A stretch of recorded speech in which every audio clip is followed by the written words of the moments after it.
हाँ भाई, बहुत इंपॉर्टेंट टॉपिक है, powers and functions of the president. इसमें आपको पार्लियामेंट का बहुत कुछ नॉलेज हो जाएगा भी। अब प्रेसिडेंट की जो पावर्स है उनको अपने एक सिंगल हेडिंग में नहीं पढ़ सकते, अपने ये नहीं बोल सकते कि ऐसे 10 पॉइंट याद कर लो। उसको अपने को ना अलग अलग हेडिंग्स में याद करना पड़ेगा। जैसे प्रेसिडेंट आपको अच्छे से पता है कि अपने को पता है आर्टिकल 79 जो है, आर्टिकल 79 कहीं ना कहीं कहता है कि parliament is composed of president, council of states and house of the people, upper house lower house. ठीक है, वहीं पर आर्टिकल 52 भी नहीं 53 कहता है कि executive powers are vested in the president. इसका मतलब प्रेसिडेंट जो है, अच्छा प्रेसिडेंट को अपने नॉमिनल एग्जीक्यूटिव हेड भी कहते हैं या नॉमिनल एग्जीक्यूटिव भी कहते हैं। और कहीं ना कहीं प्रेसिडेंट के बारे में अब तक अपने ने जितने भी आर्टिकल्स पढ़े हैं वो सारे सारे एग्जीक्यूटिव वाले चैप्टर में। इसका मतलब प्रेसिडेंट जो है वो एग्जीक्यूटिव भी है और प्रेसिडेंट जो है वो किसका पार्ट है, पार्लियामेंट का पार्ट है, मतलब लेजिस्लेचर का पार्ट भी है। तो और इसीलिए तो अपना पूरा सिस्टम जो है वो पार्लियामेंट्री सिस्टम कहलाता है। Indian political system is called as parliamentary system. Parliamentary system का मतलब ही ये होता है अभी, ठीक है, जिसमें लेजिस्लेचर और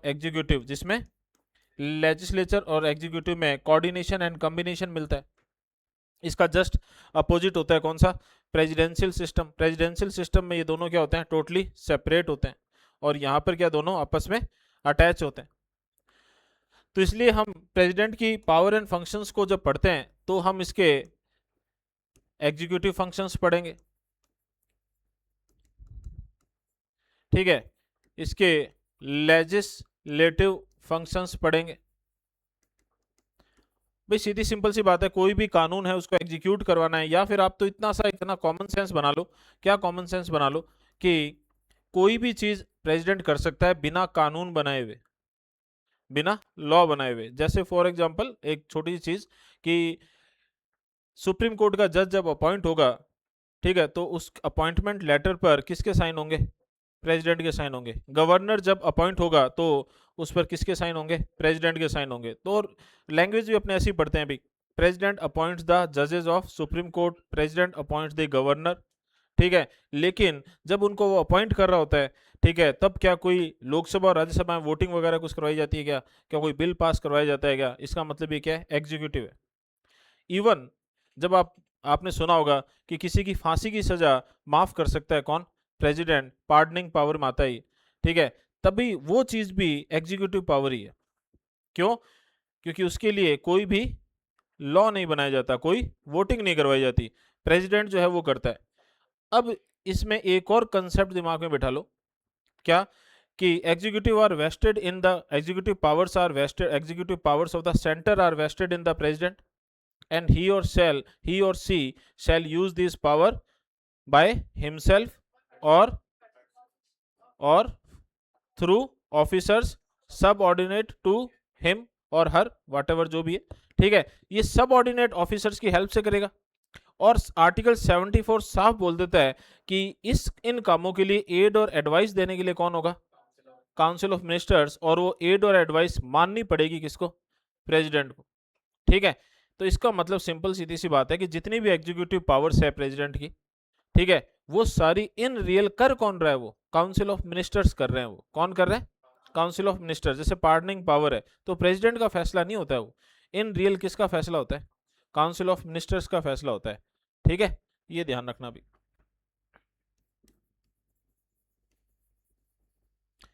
लेजिस्लेटिव पावर्स, ठीक है, फाइनेंशियल पावर्स, ये ओवरलैप करेंगी आपस में। फाइनेंशियल पावर्स जितनी भी अच्छा जैसे बजट के बारे में अपने पढ़ते हैं, बजट के बारे में 2 लाइन हिंदी में याद रखना कि बजट रखवाता कौन है, ठीक है, कॉज कौन होता है बजट को इंट्रोड्यूस करने का, ठीक है, रखवाता कौन है, प्रेसिडेंट, रखता कौन है, फाइनेंस मिनिस्टर। तब अपने बोलते तो बजट के लिए हमेशा ध्यान रखना भी कि कॉज कौन है, तो वो प्रेसिडेंट है, या हिंदी में बोले तो आसानी समझ में आएगा कि रखवाता कौन है, इंट्रोड्यूस करवाता कौन है, प्रेसिडेंट, करता कौन है, फाइनेंस मिनिस्टर। ठीक है, ये फाइनेंशियल पावर्स है, और ये भी फाइनेंशियल पावर भी है, ये लेजिस्लेटिव पावर भी है, क्या कि मनी बिल जो है उसके लिए प्रायर रिकमेंडेशन चाहिए होती है, किसकी, और बिल जो है मनी बिल है तो वो बनेगा एक्ट, तो ये उसकी लेजिस्लेटिव पावर भी है और ये उसकी फाइनेंशियल फाइनेंशियल पावर भी, लेजिस्लेटिव पावर भी और फाइनेंशियल पावर भी। जुडिशियल पावर, जुडिशरी से जुड़ी हुई जितनी भी पावर्स हैं, फॉर एग्जांपल सुप्रीम कोर्ट के जज को अपॉइंट कौन करता है, प्रेसिडेंट करता है। ठीक है, ये उसकी जुडिशियल पावर्स हैं। ठीक है, डिप्लोमेटिक पावर, अच्छा जुडिशियल पावर में एक पावर ये भी आ जाएगी, इसको चाहे जुडिशियल पावर में भी अपने इंक्लूड कर सकते हैं, कि सुप्रीम कोर्ट से एडवाइस सीख कर सकता है, आर्टिकल 143। ठीक है, इसके बाद में डिप्लोमेटिक पावर्स हैं।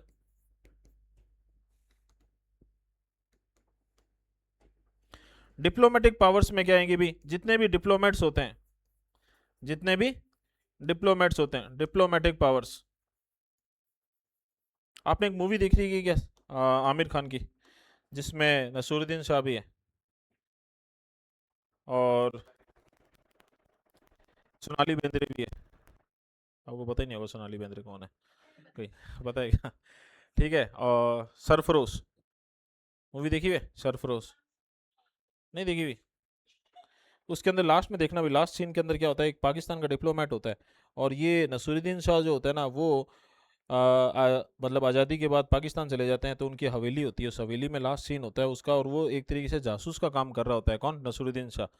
अब नसूरुद्दीन शाह के सामने आमिर खान आ जाता है, लास्ट में सब कुछ पता चल जाता है, तो वो नसूरुद्दीन शाह के साथ में पाकिस्तान का जो है वो डिप्लोमेट खड़ा होता है, तो वहाँ पर वो आमिर खान जो है वो इनको गिरफ्तार करने पहुँच जाता है, तब वो पाकिस्तान का डिप्लोमेट कहता है कि भाई तुम मुझे तो गिरफ्तार कर ही नहीं सकते हो, ठीक है, मुझे डिप्लोमेटिक इम्यूनिटी है, क्या है, डिप्लोमेटिक इम्यूनिटी है। तो जो दूसरे देश के डिप्लोमेट्स या कोई भी अपने घूम आया हुआ है, जैसे प्रेसिडेंट हो चाहे वहाँ का, या कोई राजदूत हो, एम्बेसडर्स हो, ठीक है, या कोई एज ए फॉरेन गेस्ट के तौर पे आया हुआ हो, उसे कोई दूसरी कंट्री अरेस्ट नहीं कर सकती।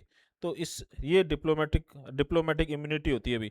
तो इन डिप्लोमेट्स को एक तरीके से उनका स्वागत कौन करता है, या फिर किसका चेहरा आगे रखा जाता है, तो प्रेसिडेंट का होता है।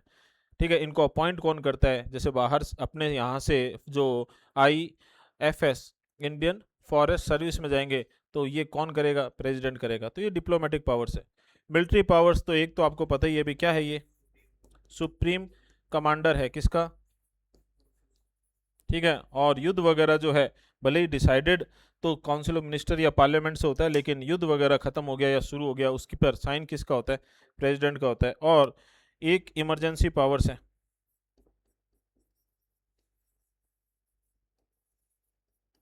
कौन सी पावर्स है, इमरजेंसी पावर्स हैं। ठीक है भी, इमरजेंसी डिक्लेयर करना और ये सारी चीज़ें। अच्छा, इमरजेंसी में भी कौन सा, इमरजेंसी के अंदर भी कौन सा फंडामेंटल राइट जो है वो क्या होगा, सस्पेंड होगा। तो अपने पढ़ते हैं ना अभी, आर्टिकल 19 ऑटोमेटिकली सस्पेंड हो जाता है, किस केस में, एक्सटर्नल इमरजेंसी में। बाकी इमरजेंसी के अंदर किसी और फंडामेंटल राइट को क्या करवाने के लिए, सस्पेंड कराने के लिए घोषणा करवानी पड़ती है, किससे घोषणा करवानी पड़ती है, by the proclamation of the president. तो ये सारी चीज़ें किस में आ जाएगी, इमरजेंसी पावर्स में आ जाएगी, किस में आ जाएगी, इमरजेंसी पावर्स में आ जाएगी।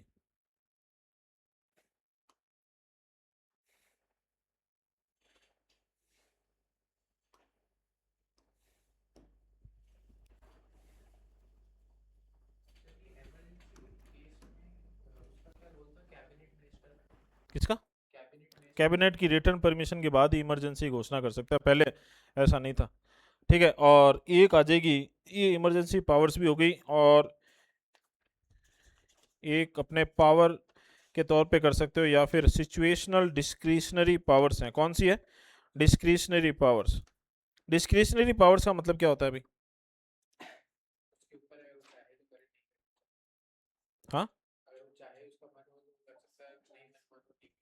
हाँ, ऐसी पावर्स जिनके लिए उसे प्रेसिडेंट को काउंसिल ऑफ मिनिस्टर्स की एड एंड एडवाइस पर डिपेंड नहीं होना पड़ता, वो उसकी डिस्क्रिशनरी पावर्स हैं। ठीक है, और यहाँ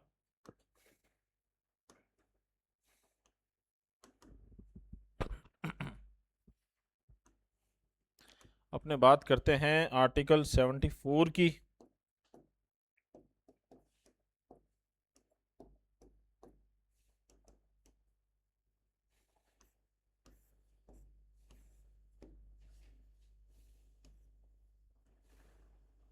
आर्टिकल 74 में, ठीक है, सिंपल सा लिखा हुआ है अभी, there shall be a council of ministers with the prime minister at the head to aid and advise the president, who shall in the exercise of his function act in accordance with such advice, ठीक है, provided that the president may require the council of ministers to reconsider such advice either generally or otherwise, and the president shall act in accordance with the advice tendered after such reconsideration। इसका मतलब ये है कि एक बार वो लौटा सकता है, एक बार वो लौटा सकता है। और अपने ये कर चुके हैं अभी कि अपने डिस्कस किया था कि ये जो है 42nd constitutional amendment act, 42nd constitutional amendment act ने पहली बार में ही बाउंड कर दिया था प्रेसिडेंट को कि पहली बार में ही माननी पड़ेगी। उससे पहले क्लियर नहीं था अभी कि पहली बार में माननी है, क्या करना है।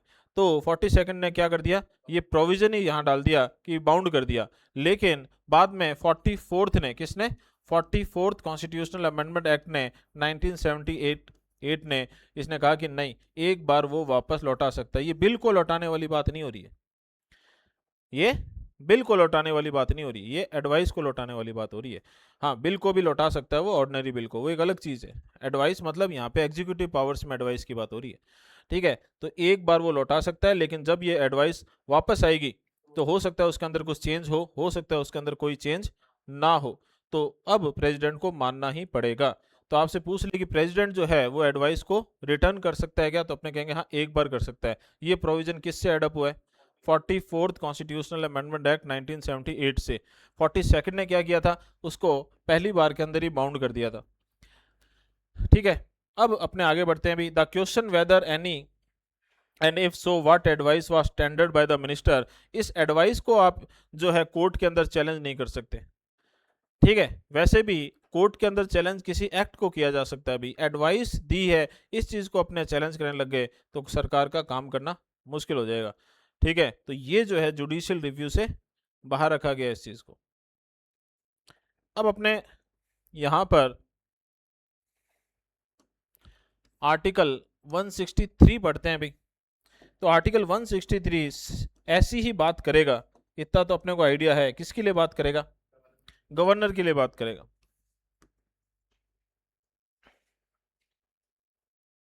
तो पहली बात तो गवर्नर के लिए अभी तक ये चीज नहीं है कि वो एक बार लौटा सकता है या नहीं लौटा सकता है। ये इंटरप्रिटेशन वाली चीज में चलेगी, केस वगैरह कुछ होगा तो उसमें देखेंगे, ठीक है। लेकिन यहां पर आप देखोगे कुछ थोड़ा बहुत अलग लिखा हुआ है। देयर शैल बी, पहले इसको वापस देख लेना, इतनी 3 line. There shall be a council of minister, president के लिए, there shall be a council of ministers with the prime minister at the head to aid and advise the president, who shall in the exercise of his function act in accordance with such advice. बस simply ये लिखा हुआ है। अब देखना governor के अंदर कुछ थोड़ा सा डिफरेंट मिलेगा आपको। There shall be a council of minister with the chief minister at the head to aid and advise the governor in the exercise of his function except in so far as he is by or under this constitution required to exercise his function or any of them in his discretion। मतलब governor के लिए चीज लिखी हुई है, governor के लिए लिखा हुआ है कि वो अगर कोई चीज उसकी डिस्क्रिशन पर है तो उसके लिए उसे एक्ट एंड एडवाइस पर डिपेंड रहना जरूरी नहीं है, ठीक है। जैसे फॉर एग्जांपल प्रेसिडेंट के पास जब बिल आता है तो उस पर साइन करने के लिए तो उसके पास 3 ऑप्शन होते हैं, या तो वो उस पर बिल पे साइन करेगा तो बिल एक्ट बन जाएगा, या उसे वो रिजेक्ट करेगा, और या फिर वो उसे लौटा देगा, या उसे क्या करेगा, लौटा देगा, ठीक है भी। लेकिन ध्यान से सुनना भी, प्रेसिडेंट जब ऐसा करता है तीनों चीजें, तो वो काउंसिल ऑफ मिनिस्टर की एड एंड एडवाइस पर ही करता है। अपने ये क्या कहते हैं, इस चीज को अपने प्रूव भी कर लेंगे। लेकिन गवर्नर के पास जब कोई बिल आता है स्टेट लेजिस्लेचर से, तो उसके पास 3 नहीं 4 ऑप्शंस होते हैं। वो क्या करेगा, बिल को पे साइन कर देगा, मतलब अपनी एक तरीके से क्या कहते हैं उसे एसेंट दे देगा, एसेंट प्रोवाइड कर देगा। दूसरा, वो अपना एसेंट रोक लेगा, ठीक है, मतलब बिल को रिजेक्ट कर देगा। तीसरा, वो बिल को वापस लौटा देगा, किसको, स्टेट लेजिस्लेचर को। लेकिन चौथा और है भी कि वो अगर उसे लगता है कि इस बिल से कोई नेशनल इंटरेस्ट का इश्यू जुड़ा हुआ है, ठीक है, इस bill is related to any issue regarding national interest, तो वो उसे प्रेसिडेंट के पास भेज सकता है, अब वो प्रेसिडेंट ही जो करेगा उसका करेगा।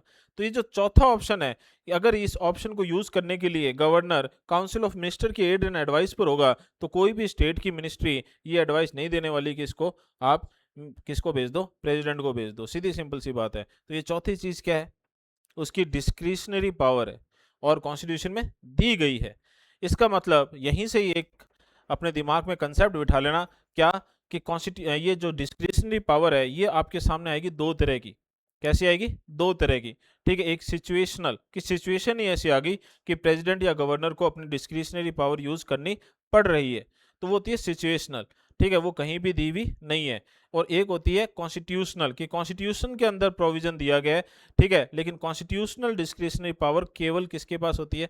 गवर्नर के पास होती है, प्रेसिडेंट के पास नहीं होती। अपने ऐसे फालतू कॉमन सेंस लगा ले कि प्रेसिडेंट बड़ी पोस्ट है, गवर्नर उससे छोटी पोस्ट है, तो कॉन्स्टिट्यूशनल डिस्क्रिशन पावर तो प्रेसिडेंट के पास होती होगी। नहीं, किसके पास होती है?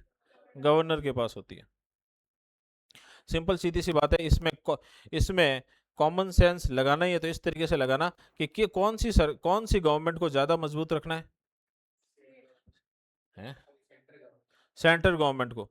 तो सेंट्रल गवर्नमेंट को जब ज़्यादा मजबूत रखना है तो प्रेसिडेंट के पास जो है वो कॉन्स्टिट्यूशनल डिस्क्रिशनरी पावर नहीं होनी चाहिए, क्योंकि वो स्मूथली काम कर सके। ठीक है, और स्टेट गवर्नमेंट को थोड़ा सा कम पावरफुल रखना है तो गवर्नर के पास कॉन्स्टिट्यूशनल डिस्क्रिशनरी पावर दी गई है ताकि थोड़ा सा वो सेंटर के कंट्रोल में रह सके। क्लियर है ना? चलिए आगे बढ़ते हैं। तो ये इन हेडिंग्स में अपने को पढ़ना है और अपने सबसे पहले बात करने वाले हैं किसकी? एग्जीक्यूटिव पावर्स की।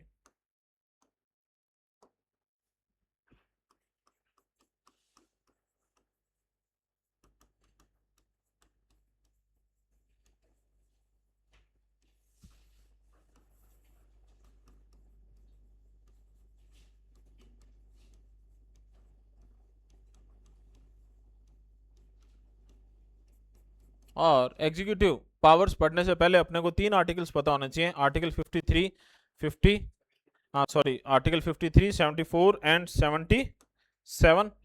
तो भाई आर्टिकल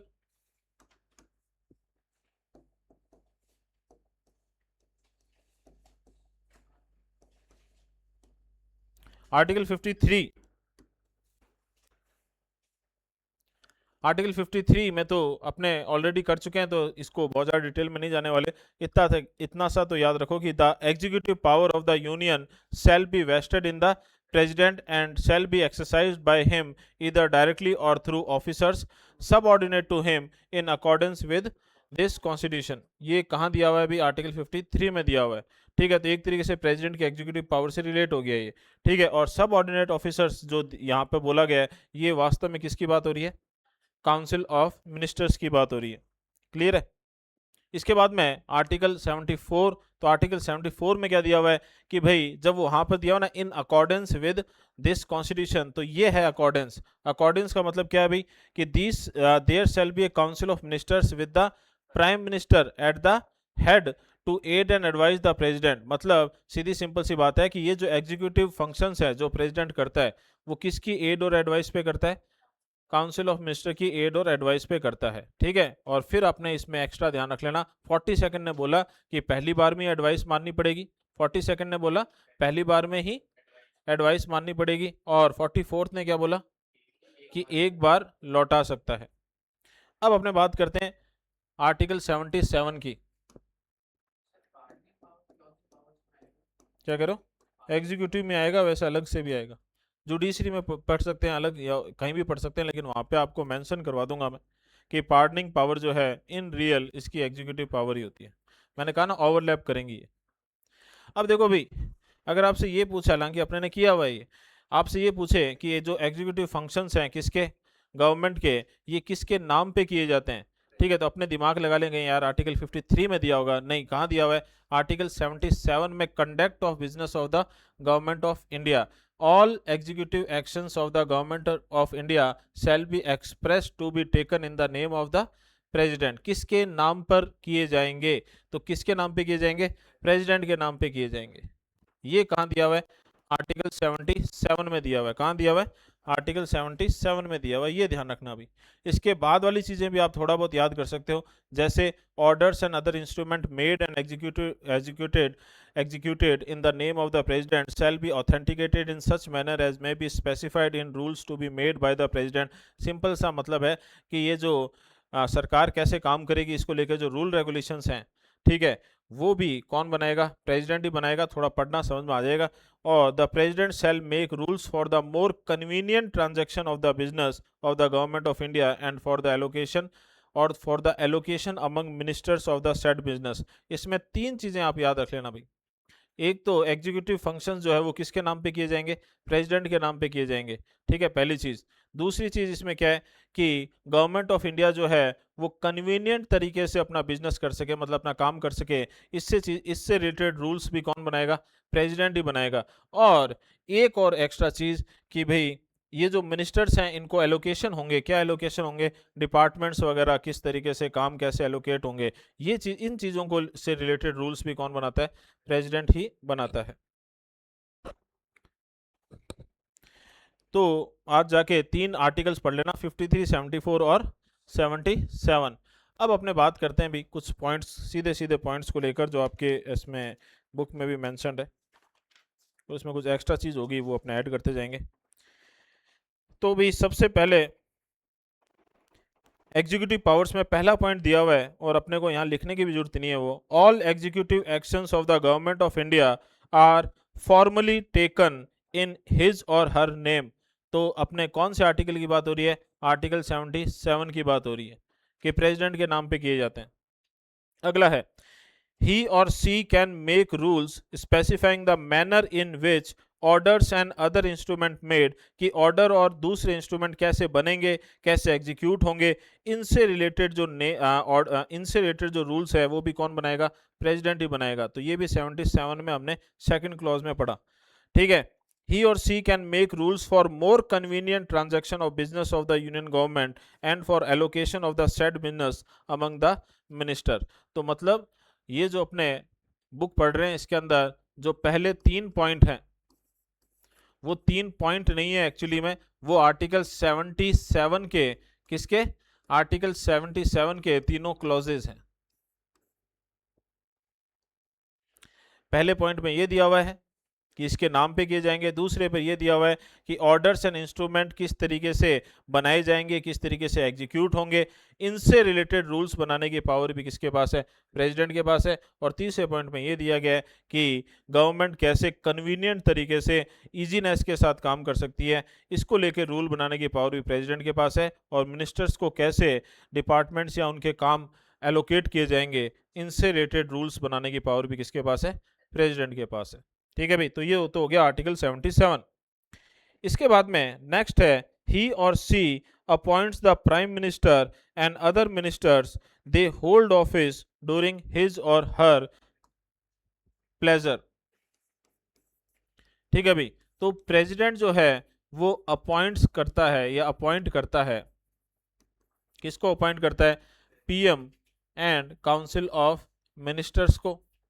और ये पीएम और काउंसिल ऑफ मिनिस्टर ये पोस्ट होल्ड करेंगे under the pleasure of the president,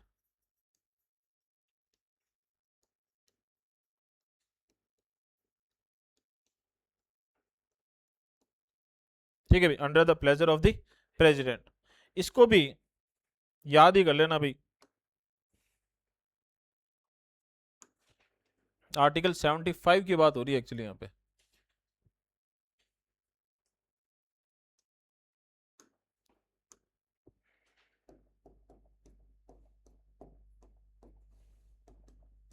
और आर्टिकल 75 तो मैंने पहले ही बोला भाई कि ये क्लॉज बाय क्लॉज याद करना आपको।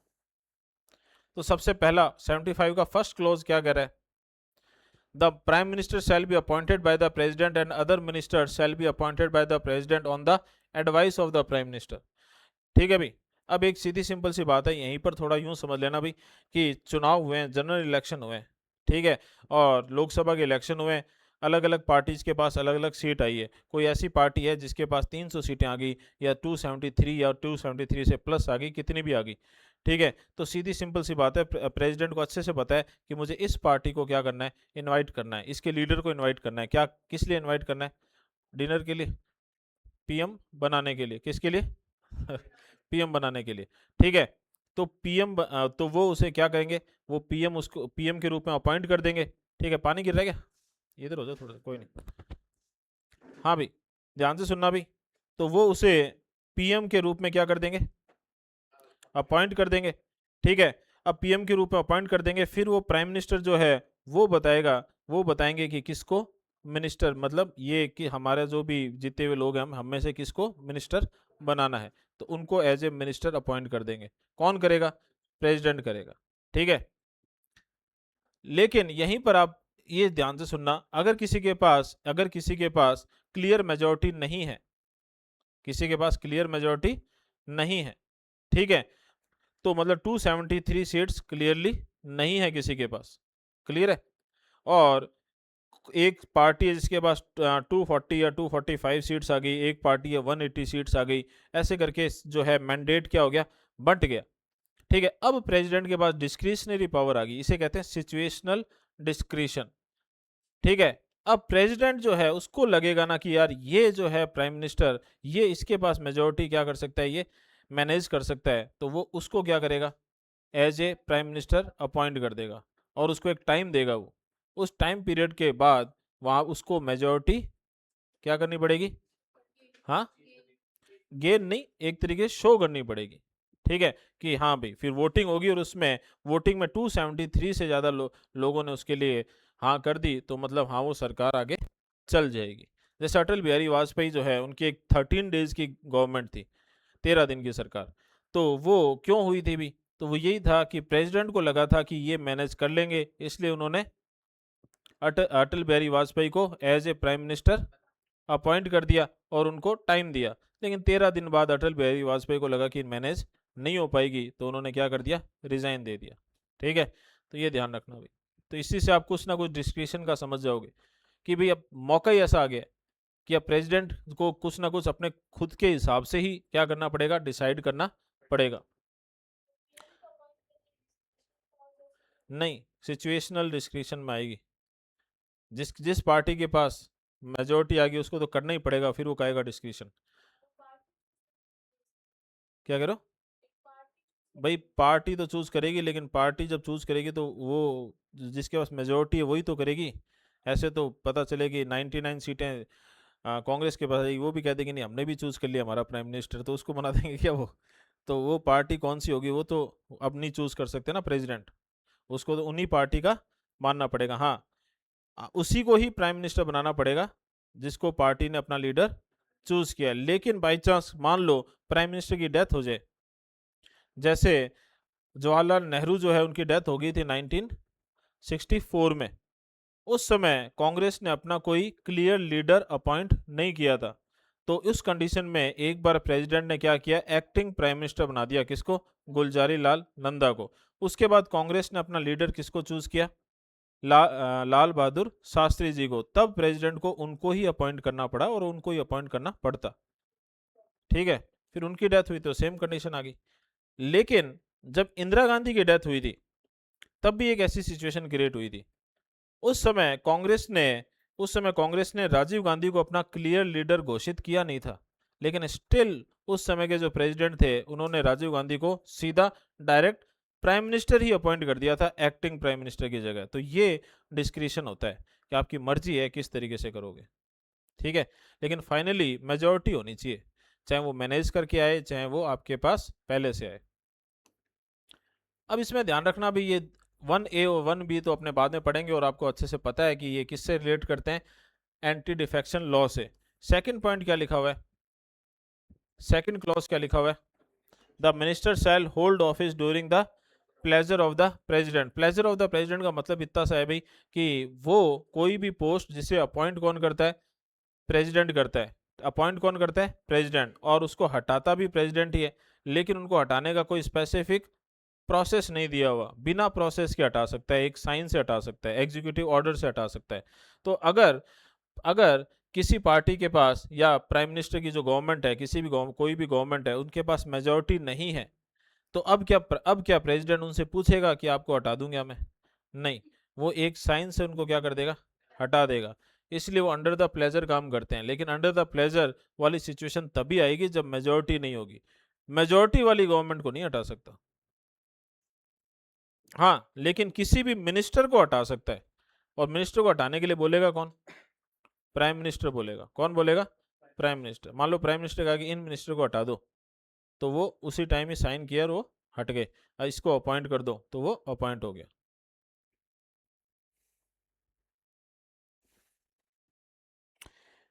आगे बढ़ते हैं भाई।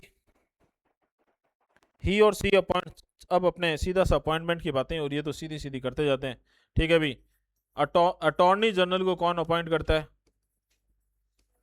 प्रेसिडेंट करता है। कौन करता है? प्रेसिडेंट करता है। आर्टिकल कौन सा? 76। ठीक है।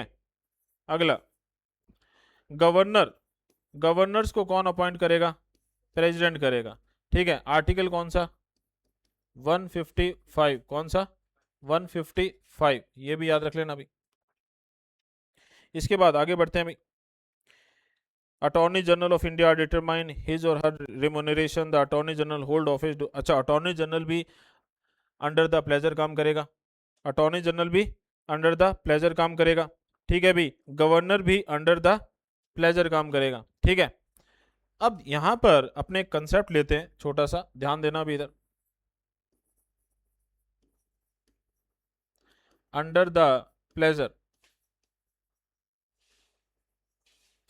तो कुछ एक आपको मैं एग्जांपल बता रहा हूं, वो अंडर द प्लेजर काम करते हैं। जैसे पीएम, जैसे काउंसिल ऑफ मिनिस्टर, सेंटर वाली की बात हो रही है। ठीक है। इसके बाद में अटॉर्नी जनरल। कौन? Attorney general. आप ये मत सोचना कि आप कहोगे सर अभी की जैसे गवर्नमेंट है तो अभी के जो प्राइम मिनिस्टर उनको कोई प्रेसिडेंट हटा सकता है क्या? हाँ, हटा सकता है, मेजोरिटी चली जाए तो ये जो अंडर द प्लेजर में एक शर्त तो काम आएगी, एक शर्त तो ध्यान में रखनी पड़ेगी। क्या? कि जब मेजोरिटी चली जाए तो। ठीक है भाई। PM, council of minister, attorney general, governors, और कौन भाई? और सिविल सर्वेंट्स, सिविल सर्वेंट्स, और कौन? Military officers, military officers.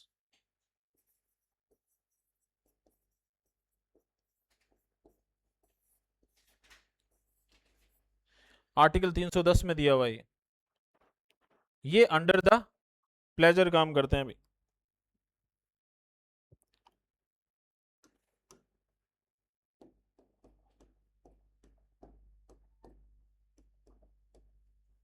RJS pre के अंदर एक बार क्वेश्चन आया था कि फॉलोइंग में से कौन सा आर्टिकल जो है वो अंडर द प्लेजर या प्लेजर के कंसेप्ट से रिलेट करता है भाई।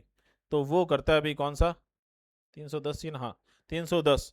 Tenure of office of person serving the union और ए स्टेट। इसको पूरा डिटेल में याद नहीं करना है, आप इतना ध्यान रख लेना। Except as expressly provided by this constitution, मतलब कि ये कह रहा है कि भाई कुछ पोस्ट ऐसी है जिनके लिए कोई स्पेसिफिक प्रोसीजर दिया होता है, कुछ पोस्ट ऐसी है जिनके लिए स्पेसिफिक प्रोसीजर दिया है, उनके लिए तो वो प्रोसीजर ही अडॉप्ट करना पड़ेगा।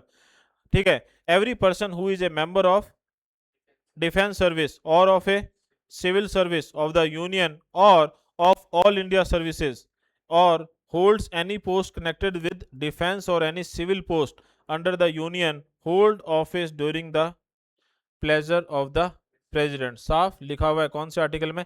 310 में लिखा हुआ है अभी।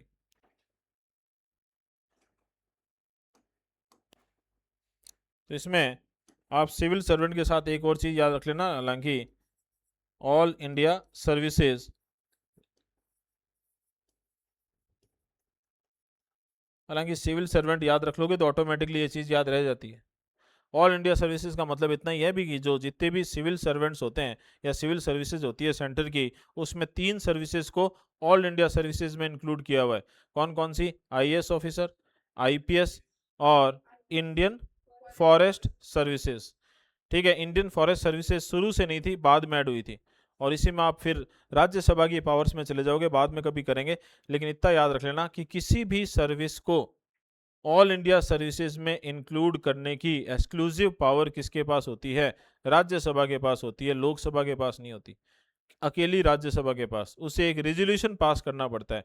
कभी अपने बात करेंगे इसकी, 2-3 बार इसका जिक्र आएगा, जब अपने टाइप ऑफ मेजोरिटीज पे जाएंगे वहां पे भी आएगा, और राज्यसभा की पावर्स में भी आएगा। भाई कंपेयर होगा ना लोकसभा और राज्यसभा में, कि दोनों किस में बराबर हैं। ठीक है, लोकसभा किस में ज़्यादा है, राज्य ज़्यादा पावरफुल है, और राज्यसभा किस में ज़्यादा पावरफुल है। तो ये जो चीज़ है, ये राज्यसभा की एक्सक्लूसिव पावर है, जो लोकसभा के पास नहीं होती। ठीक है भाई, तो ये तो हो गया अंडर द प्लेजर की बात। अब अपने ज़्यादातर उनकी बात करेंगे जो अंडर द प्लेजर काम नहीं करते हैं।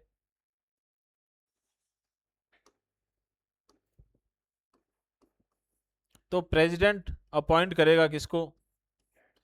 कंट्रोलर एंड ऑडिटर जनरल को। Controller and auditor general, article 148। और वैसे कैग से रिलेटेड आर्टिकल एक साथ याद रख लो, आर्टिकल 148 टू 151। ठीक है, जो अपने पार्ट 5 के सबसे लास्ट वाले आर्टिकल है। चैप्टर नंबर कौन सा हो जाता है, अलग ही चैप्टर हो जाता है ना ये, शायद ये 5th चैप्टर है। ठीक है, ऑडिटर जनरल हो गया। ठीक है भाई, इसके बाद में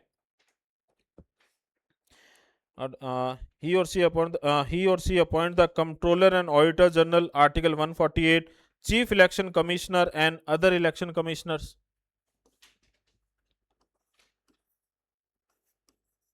chief election commissioner and other election commissioners. ये जो अपना इलेक्शन कमीशन ऑफ इंडिया है, वो कौन से आर्टिकल में है? 324 में है। ठीक है भाई, इसके बाद और कौन है भी? The chairman and members of the union public service commission. Chairman and members of the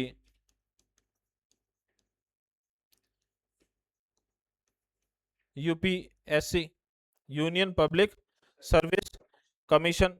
ठीक है, members of finance commission, article 280। अच्छा, ये कौन से आर्टिकल में होगा? 315। अपॉइंटमेंट वगैरह हो सकता है किसी और आर्टिकल में भी दिया हो, लेकिन मैं एक बार यही बता रहा हूँ कि यूपीएससी से रिलेटेड आर्टिकल कौन सा है? 315। ठीक है भाई, इसके बाद में अपना सीधा ऐसे लिख देते हैं कि फाइनेंस कमीशन, हर 5 साल में एक फाइनेंस कमीशन जो है वो स्टैब्लिश किया जाता है। अभी कौन से नंबर का चल रहा है? आर्टिकल 280।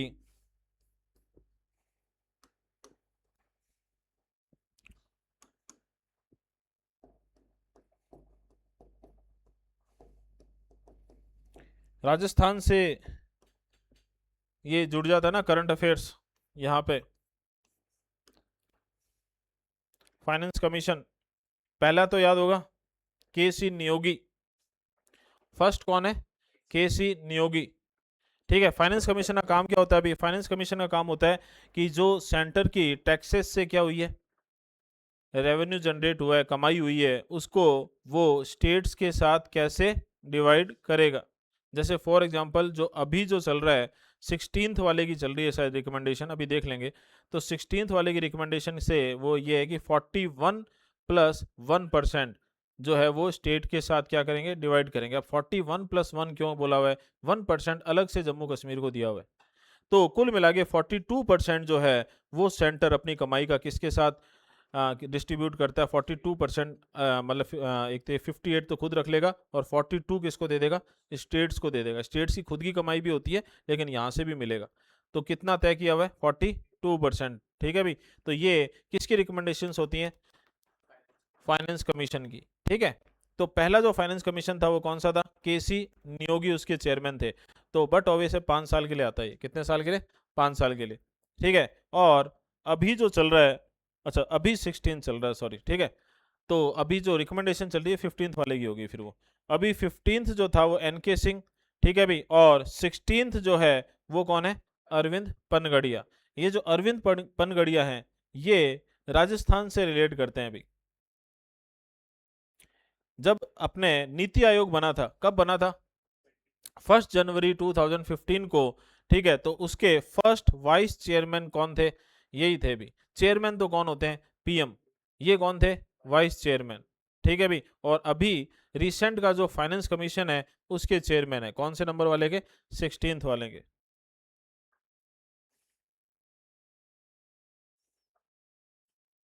ठीक है भाई, तो कहाँ पे जन्म है इनका? भीलवाड़ा में। ठीक है, और इनके ब्रदर, हाँ, अशोक पनगड़िया, इनकी शायद तक डेथ हो गई है। ये न्यूरोलॉजिस्ट थे भाई, बहुत जाने माने। कहाँ के?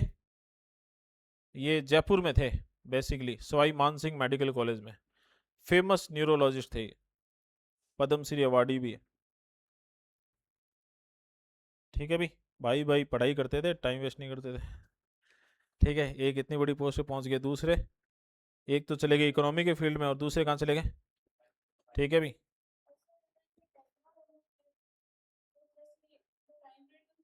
हाँ, टेन्योर कुछ और होता है, तो उसी के रहते ही कर देंगे ना। अब वो जैसे 5 साल उनका कंप्लीट होगा, उस टाइम फिर सोचेंगे किसको अपॉइंट करना है।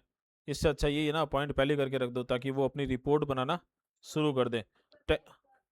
हाँ भाई, बैग ये लो।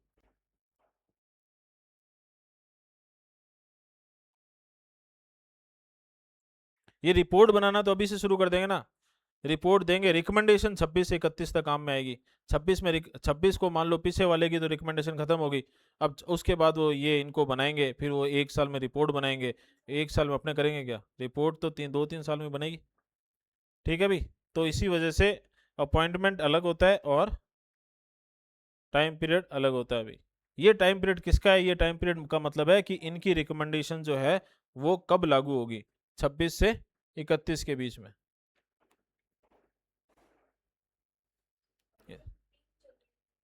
हाँ, थोड़ा सा और देख लेना, मेरे हिसाब तो अभी तक 15th वाली की चल रही है। ठीक है। और इस बार मैंने ऐसा पढ़ा तो नहीं 16th वाली की होगी, पर हो मे भी अपने फाइनेंशियल ईयर जो है, तो ये शायद तक अपना फाइनेंशियल ईयर जो हो गया ना, वो तो एक तरीके से 16th वाले की शुरू हो जाएगी। हाँ भी, जैसे ये 51 में इस्टेब्लिश हुए थे, तो इनका टाइम पीरियड कौन सा था? 52 से 57। मतलब इनकी रिकमेंडेशन कब तक काम कब तक काम किया उन्होंने रिकमेंडेशन ने? 52 से 57। चलिए अभी आगे बढ़ते हैं। इसके बाद में पहले अपॉइंटमेंट की बातें कर लेते हैं। ठीक है। इसके बाद में आता है आर्टिकल 338, 338A, 338B।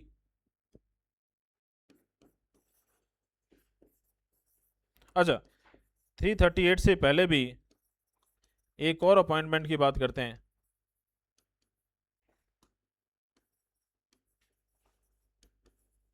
ऑफ जजेस of supreme court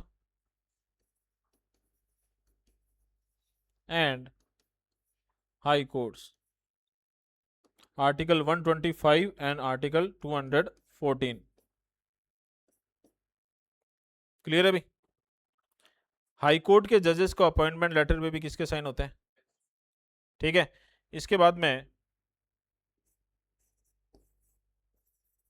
article 338, article 338A and article 338B।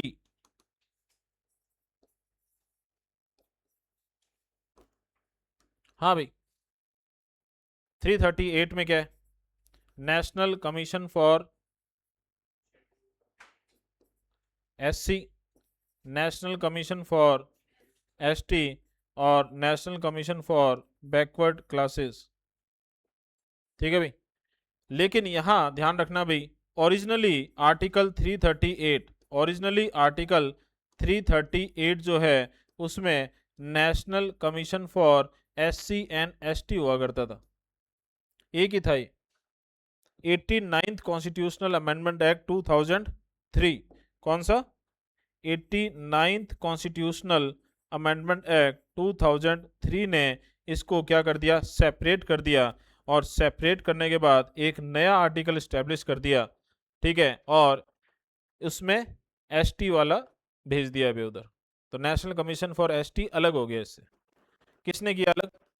तो ये आर्टिकल तो रिलेट रह गया किससे, एससी से ही, और एसटी के लिए एक अलग से नेशनल कमीशन, एससी सॉरी ये वाला आर्टिकल तो रिलेट रह गया किससे, एससी से ही, और एक नया आर्टिकल बना दिया, वो किससे रिलेट करता है, एसटी से रिलेट करता है। कौन से अमेंडमेंट एक्ट ने? 89th कॉन्स्टिट्यूशनल अमेंडमेंट एक्ट, ठीक है, 2003। अब ध्यान से सुनना भाई, 1992 में 1992 में या 3 के अंदर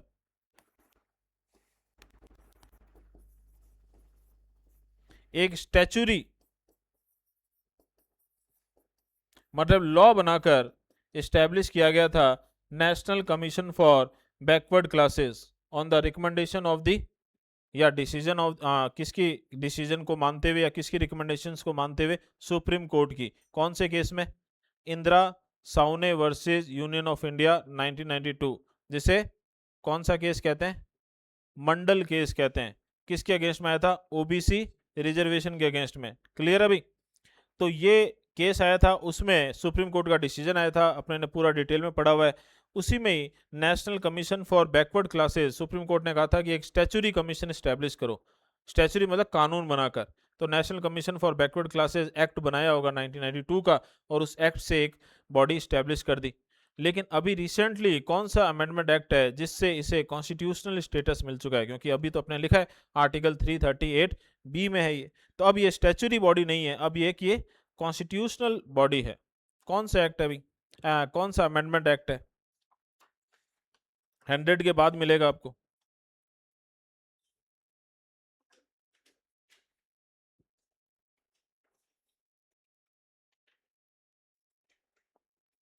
one hundred second constitutional amendment act 2018।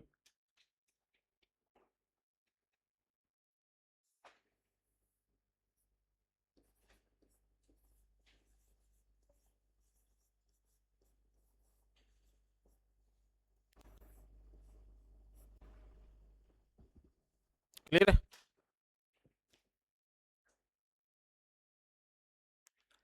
अब इसमें ये चीज़ ध्यान रख लेना भाई, ये जो ज़्यादातर है, सारों का तो मैं भी श्योर नहीं हूँ, आप देख लेना डिटेल में, लेकिन यहाँ पर जो आपको ज़्यादातर दिख रहे हैं ये सारे क्या है भाई, अंडर द प्लेजर काम नहीं करते भी। ठीक है, ये ध्यान रखना,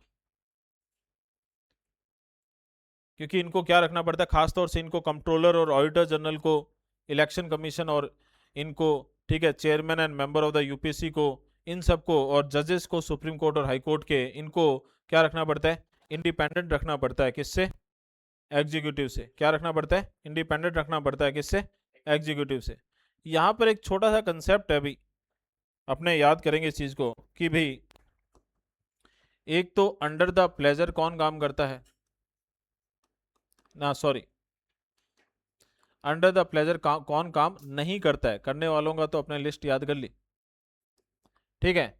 और फिर अपने एक कॉमन सेंस बिठाते हैं कि यार ये जो अंडर द प्लेजर काम नहीं करते हैं, ठीक है, इन पर जो खर्चा होता है वो क्या होता है? Charged upon consolidated fund. क्या होता है खर्चा? चार्ज्ड अपॉन कंसोलिडेटेड फंड, जिस पर पार्लियामेंट में वोटिंग नहीं हो सकती, जिस पर पार्लियामेंट में वोटिंग नहीं हो सकती, ठीक है। अब इसमें पार्लियामेंट के अंदर, चलो मैं आपको बता देता हूँ सिंपल सा एक क्या कंसेप्ट है ये।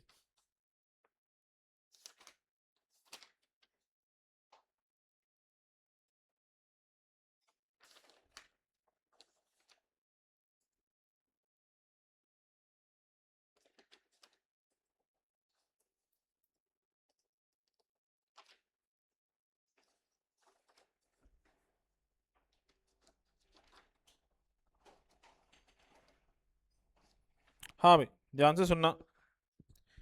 Charge upon charge upon consolidated fund, इसमें डिटेल में ना तो एटलीस्ट इतना तो याद कर लो कि प्रेसिडेंट पर जितने भी एमोल्यूमेंट्स और अलाउंसेज हैं जो प्रेसिडेंट के, वो सारे चार्ज अपॉन कंसोलिडेटेड फंड है। तो अपने केवल आर्टिकल की बात करेंगे। आर्टिकल 59 किसकी बात करता है?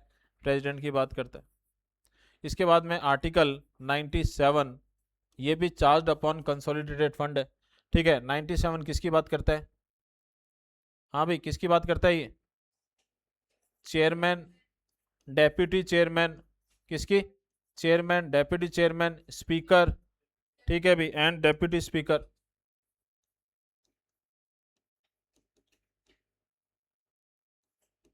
ठीक है भाई, इतना तो अपने को पता है, कर चुके हैं अपने ये। इसके बाद में ठीक है, सुप्रीम कोर्ट के जजेस। अब सुप्रीम कोर्ट में इतना याद रख लेना, सुप्रीम कोर्ट पे जो खर्चा होता है, इसके साथ साथ सुप्रीम कोर्ट के जज को क्या मिलेगी भी? इसको सैलरी मिलेगी, ठीक है, अलाउंसेस मिलेंगे, सैलरी मिलेगी, अलाउंसेस मिलेंगे, और क्या मिलेगी? पेंशन मिलेगी। ठीक है, हाई कोर्ट के जजेस,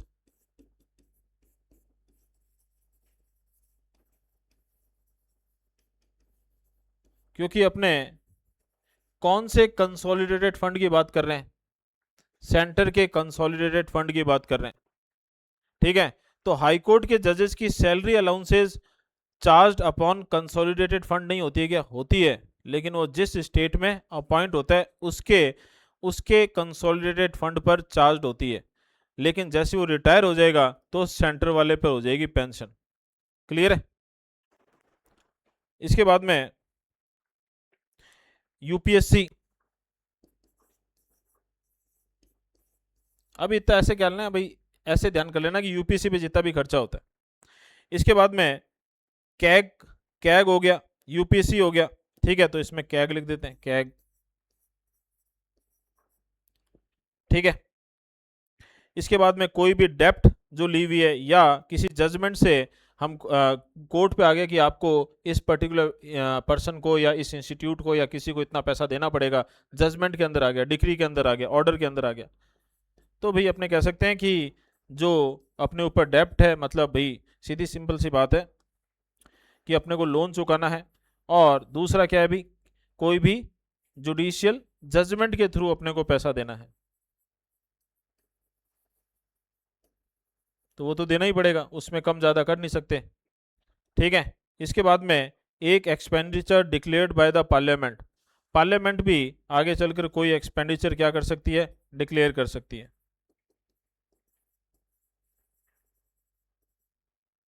ठीक है, तो आप इतना सा याद कर लेना।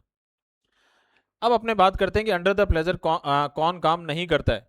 कौन करता है? तो पीएम करता है, काउंसिल ऑफ मिनिस्टर करते हैं, अटॉर्नी जनरल करता है, गवर्नर करता है, मिलिट्री ऑफिसर्स करते हैं, सिविल सर्वेंट्स करते हैं, और ऑल इंडिया सर्विसेज वाले करते हैं। कौन नहीं करता है? ठीक है, तो कौन नहीं करता है अभी? अभी थोड़ी देर पहले लिस्ट बताई थी, सुप्रीम कोर्ट और हाई कोर्ट के जज नहीं करते, सुप्रीम कोर्ट और हाई कोर्ट के जजेस नहीं करते। ठीक है भाई, और कौन नहीं करता? कैग नहीं करता। ठीक है, और कौन नहीं करता? बोलो भाई, इधर देख लो। यूपीएससी। और कौन नहीं करता? Election commission of India, election commission of India. अगर वो अंडर द प्लेजर काम करेंगे तो कर लिया फिर उन्होंने काम। ठीक है, अब मुझे एक बात बताओ भाई, जब अपने लिस्ट लिख रहे हैं तो इसमें ये क्या लिखा हुआ है? इधर है क्या? इधर नहीं है, इलेक्शन कमीशन ऑफ इंडिया इधर नहीं दिया हुआ। दूसरी चीज, like impeachment process, like impeachment process, ये सारे लाइक इम्पीचमेंट प्रोसेस से हटेंगे, लेकिन सारे नहीं हटेंगे अभी। ध्यान से सुनना भी, supreme court and high court के जजेस किस कौन से प्रोसेस से हटेंगे? लाइक इम्पीचमेंट प्रोसेस से हटेंगे। ठीक है, कैग कैसे हटेगा? लाइक इम्पीचमेंट प्रोसेस से हटेगा। ठीक है, इलेक्शन कमीशन ऑफ इंडिया का चीफ इलेक्शन कमिश्नर कैसे हटेगा? ठीक है, लाइक इम्पीचमेंट प्रोसेस से हटेगा। और बाकी के जो दो अदर इलेक्शन कमिश्नर है वो इसकी सलाह पे हटेंगे। ठीक है, इलेक्शन कमीशन के अंदर आप देखोगे कभी ना कभी कि इन तीनों के पास सेम पावर होती है, तीनों मेजोरिटी से फैसला लेते हैं। तो फिर आपके दिमाग में आएगा फिर एक को चीफ इलेक्शन कमीशनर क्यों कहते हैं और बाकी को दो अदर इलेक्शन कमिश्नर क्यों कहते हैं। तो उसके पास एक एक्स्ट्रा पावर है कि इसको कि लाइक इम्पीचमेंट प्रोसेस से हटाया जा सकता है और बाकी दो को इसकी एडवाइस पे हटाया जा सकता है। तो ये इसको क्या कर देता है, उन तीनों में स्पेशल बना देता है। क्लियर है? अब ध्यान से सुनना भाई, यहां कौन नहीं है, यहां यूपीएससी नहीं है। तो आपके दिमाग में आएगा तो यूपीएससी नहीं है लेकिन उसको हटाने का स्पेशल प्रोसीजर तो है यूपीएससी के चेयरमैन और मेंबर्स को, लेकिन वो लाइक इम्पीचमेंट प्रोसेस नहीं है। स्पेशल प्रोसीजर है लेकिन वो लाइक इम्पीचमेंट प्रोसेस नहीं है। सुप्रीम कोर्ट जो है एक कमेटी बनाएगा, वो इंक्वायरी करेगी, सुप्रीम कोर्ट की इंक्वायरी से हटाया जाता है इनको, वोटिंग नहीं होती पार्लियामेंट में। लेकिन स्पेशल प्रोसीजर तो हुआ, तो अंडर द प्लेजर काम कर रहे हैं क्या? नहीं कर रहे हैं। लेकिन लाइक इम्पीचमेंट प्रोसेस से हट रहे हैं क्या? उससे भी नहीं हट रहे, एक अलग प्रोसेस से हट रहे हैं। ठीक है, तो अब यहां पर अपने को गौर क्या करना है भाई, यहां पर कौन नहीं है और यहां कौन नहीं है।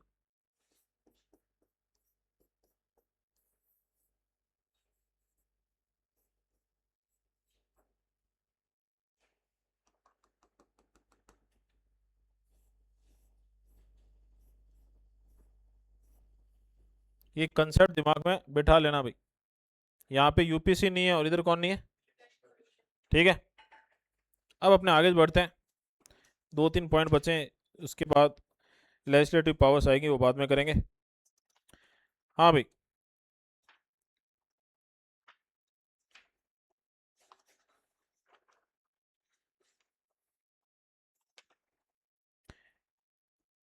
इसके बाद में, हाँ, ही अपॉइंट, ये कर लिया 70 आर्टिकल 75, ही और अपॉइंटमेंट वाला हो गया। अटॉर्नी जनरल को अपॉइंट करता है, ये हो गया। ठीक है, कंट्रोलर ऑडिटर जनरल को अपॉइंट करता है, ये हो गया। हाँ भाई, he or she can seek any information relating to the administration of affairs of the union and proposal for legislation from the prime minister। ये मैं कौन से आर्टिकल की बात कर रहा हूं? अपॉइंटमेंट्स के अलावा भी हमारे पास पावर्स आएंगी, तो पावर्स कितनी पहुंच गई? 14। तो ये 15 नंबर पर, 15वें नंबर पर मैं बात कर रहा हूं आर्टिकल 78 की। किसकी बात कर रहा हूं? आर्टिकल 78 की। आर्टिकल 78 में किसकी ड्यूटीज दी गई है? प्राइम मिनिस्टर की ड्यूटीज दी गई है। किसकी ड्यूटीज दी गई है? प्राइम मिनिस्टर की ड्यूटी दी गई है।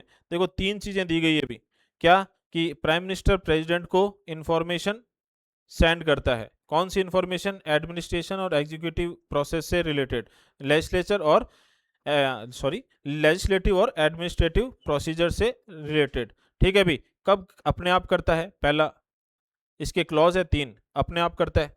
दूसरा, उसके मांगने पर करता है। तीसरा, प्रेसिडेंट जो है वो प्राइम मिनिस्टर के थ्रू मैसेज सेंड कर सकता है। किसको सेंड करेगा? किसी काउंसिल ऑफ मिनिस्टर को, कि भाई तुमने किसी पर्टिकुलर चीज पर कोई डिसीजन लिया है, लेकिन प्रेसिडेंट को ऐसा लग रहा है कि उसने वो मैटर बिना काउंसिल ऑफ मिनिस्टर के कंसल्ट के लिया है। तो पहले उसको क्या करो? कंसल्ट करो। किसमें? काउंसिल ऑफ मिनिस्टर्स में, कंसिडरेशन के बिना। ठीक है, तो आर्टिकल कौन सा? 78।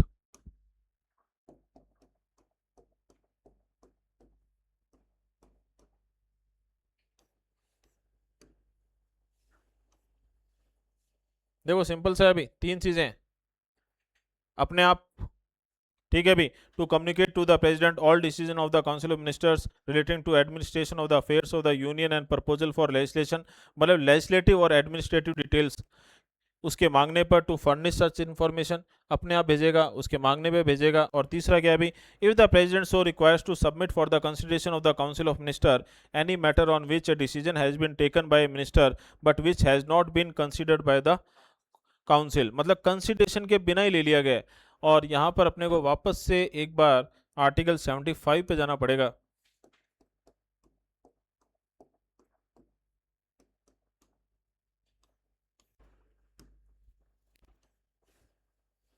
अपने ने यहाँ तक तो पढ़ लिया था, बस एक ये अपने उस समय काम की चीज़ नहीं थी। The council of minister shall be collectively responsible. तो ये फैसला कोई भी मिनिस्टर अपने खुद के लेवल पे फैसला नहीं लेता, वो सरकार की तरफ से होता है फैसला, इसलिए उसको सबसे कंसिडरेशन करके फैसला लेना चाहिए। ऐसे नहीं कि खुद के लेवल पे वो अलग ही अपना डिपार्टमेंट अलग ही चला रहा है वो, ठीक है, उसके फैसले लिए जा रहा है, ऐसा नहीं होगा अभी, ठीक है। तो ये आर्टिकल 78। तो ये जो 2 पॉइंट इसमें आपके बुक में लिखे हुए हैं, ही or she can seek any information, तो भाई वो एडवाइस मांग सॉरी इन्फॉर्मेशन मांग सकता है। अपने ने तीनों ही पॉइंट पढ़ लिए, अपने आप भी भेजेगा प्रेसिडेंट, ठीक है, इसके मांगने पर भी भेजेगा, और मैसेज जो आएगा किसके किसके लिए, काउंसिल ऑफ मिनिस्टर के लिए, वो प्राइम मिनिस्टर के थ्रू आएगा, वो प्रेसिडेंट भेजेगा, ठीक है। इन्फॉर्मेशन का फ्लो किधर है, प्रेसिडेंट की तरफ, मैसेज का फ्लो किधर है, काउंसिल ऑफ मिनिस्टर की तरफ। एक और है भी, 2 और है, बस 2 पॉइंट, ठीक है, नहीं 3 है। आर्टिकल 340, आर्टिकल 340, भाई कोई एड हॉक कमीशन, कौन सा, कोई ad hoc commission president establish कर सकता है, अपॉइंट कर सकता है। अब आपके दिमाग में आना चाहिए भी कि सर ये एड हॉक कमीशन क्या है। एक होता है स्टैंडिंग कमीशन, एक होता है एड हॉक कमीशन, ठीक है। एक होता है परमानेंट कमीशन, जो अभी अपने ने कमीशंस की बात की है ना, ये सॉरी ये परमानेंट कमीशंस हैं, कौन से वाले, ये वाले, ये परमानेंट कमीशंस हैं, ठीक है। और एक होता है कमीशन की भी आपको इस चीज की स्टडी करनी है और रिकमेंडेशन देनी है, तो वो स्टडी करेगा, रिकमेंडेशन देगा, कमीशन खत्म, ठीक है। और ये जो 340 में है, वो कमीशन किस पर स्टडी करेंगे, स्पेसिफाइड किया हुआ है अभी, किस पर, बैकवर्ड क्लासेस जो है, जो पिछड़े हुए वर्ग हैं,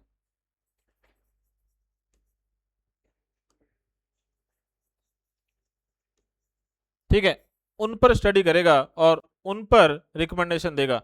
ऐसा पहला जो है वो ध्यान रखना, काका कालेलकर, काका कालेलकर कमीशन आया था, ये आया था 1953 में। और दूसरा जो आया वो आया बीपी मंडल कमीशन, कौन सा, बीपी मंडल कमीशन, जो फेमस है भाई, जो फेमस है क्यों, क्योंकि इसी की रिकमेंडेशन पर ओबीसी का रिजर्वेशन मिला है भाई, ठीक है भाई, ठीक है। तो थैंकफुल रहा करो बीपी मंडल को लेके, ओबीसी वाले, हाँ भाई। तो ये कमीशन कब आया था, 1978 में आया था शायद तक, ठीक है, 77 से 79 के बीच में आया था, देख लेना कब आया था। तो इसीलिए Indira Sawhney versus union of India को मंडल केस कहते हैं। अखबारों में अखबार में जो नाम फेमस हो गया वो मंडल, क्योंकि ये जो क्या कहते हैं ओबीसी रिजर्वेशन है, किसकी वजह से, बीपी मंडल कमीशन की वजह से, ठीक है। आर्टिकल 340 हो गया। इसके बाद में है आर्टिकल 244(1),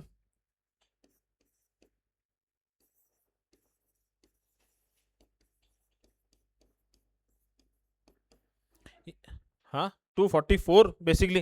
244 में क्या दिया हुआ है, he or she can declare any area as schedule area and power with respect to the administration of schedule areas and tribal areas.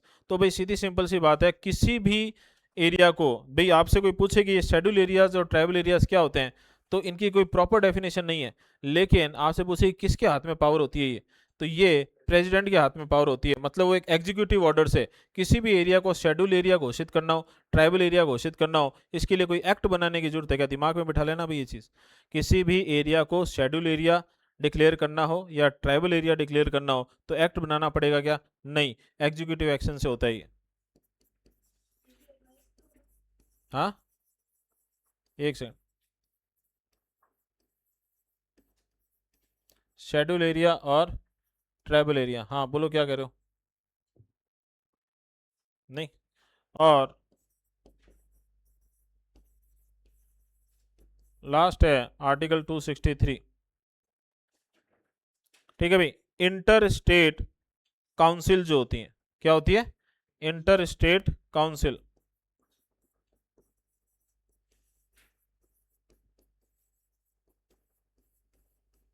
नाम से ही पता चल रहा है अभी कि फेडरल डिस्प्यूट जो होते हैं, स्टेट स्टेट के बीच के जो डिस्प्यूट्स हैं, उनको सॉल्व करने के लिए, उनके बीच में कॉपरेशन को डेवलप करने के लिए। अब आप मुझे कल बताना भाई, थोड़ा सा सर्च करके घर पे, कि इंटर स्टेट काउंसिल और जोनल काउंसिल्स के बीच में क्या डिफरेंस होता है। क्या जोनल काउंसिल भी कॉन्स्टिट्यूशनल बॉडीज होती हैं, और अगर नहीं होती हैं तो क्या वो स्टैचुरी बॉडीज होती हैं। अगर स्टैचुरी बॉडी होती हैं तो कौन से एक्ट से होती हैं, और अगर स्टैचुरी बॉडी भी नहीं होती है तो क्या वो non constitutional non statutory body होती है। ठीक है, क्योंकि तीन ही तरह की बॉडीज मिलती हैं। ठीक है, कि कॉन्स्टिट्यूशनल बॉडीज, स्टैचुरी बॉडीज और non constitutional and non statutory body. जैसे नीति आयोग, नीति आयोग ना तो कॉन्स्टिट्यूशनल बॉडी है और ना ही स्टैचुरी बॉडी है, इतनी इंपॉर्टेंट बॉडी है, लेकिन स्टिल एक सिंपल एग्जीक्यूटिव बॉडी है वो। उसके लिए कोई एक्ट भी नहीं है, कोई कॉन्स्टिट्यूशन में प्रोविजन भी नहीं है। ठीक है भाई, तो किसके बीच का डिफरेंस, इंटर स्टेट काउंसिल और जोनल काउंसिल के बीच का डिफरेंस। और एक छोटा सा और याद रख लेना कि यूटीज, यूटी से रिलेटेड कौन सा पार्ट है।